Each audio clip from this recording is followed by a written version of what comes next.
Havina. Chà. Là cái thợ ấy nóng. Ấy cái nóng. Là cái. Năng ổn Havina. Chá. Ấy cái nắng. Là cái nắng. Papa. Hãy ổn Havina. Rồi mày chạy sắt sắt luôn anh nè. Chá. Lâu à, lâu nè. Phú khá nè. Ôi bị bay.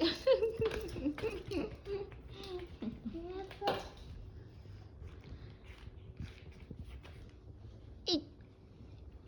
Dạ.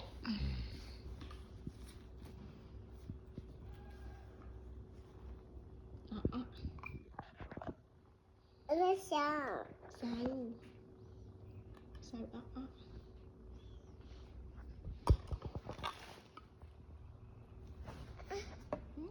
Baby chủ khao á baby.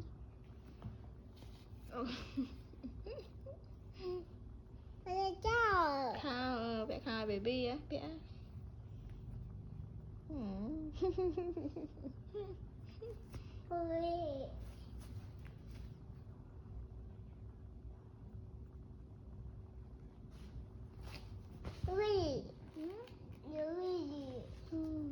Để cái khác con. Ta.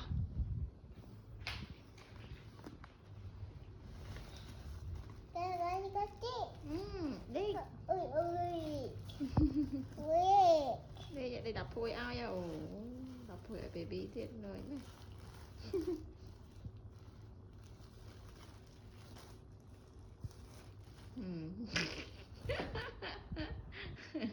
Lập trước bắt một baby bật. Bắt một baby bật.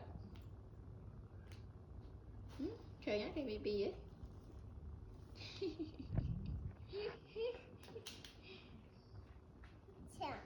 Chắc đã sắp sẵn.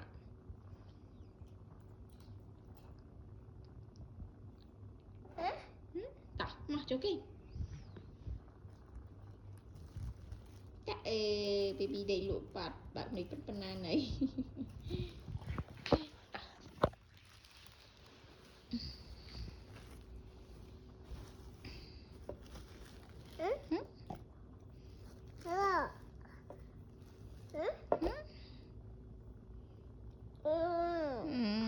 Baby đầy lụa ai tỏ.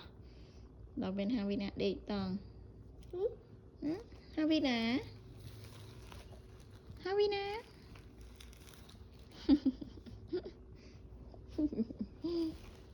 Tỏ mà cho kênh. Đây chứ tỏ mà cho kênh nha nè.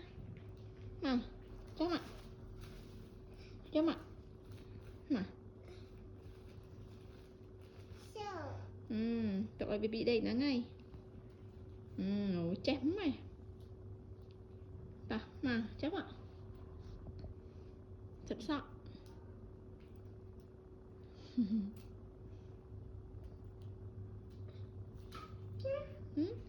Nào chém ạ. Ôi đây càng mòn.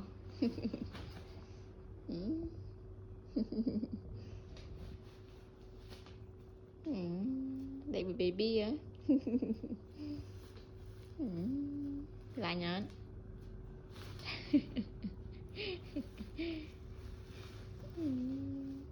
Đầy lụa vật. Baby đầy lụa vật. Mà giờ baby cho đấy nông mông mà chấp ạ. Mà từ đây nông mông mình. Ở cái này.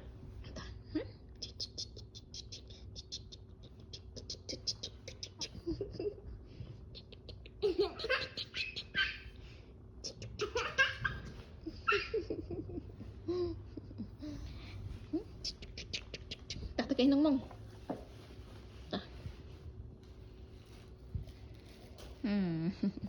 Havina. Havina.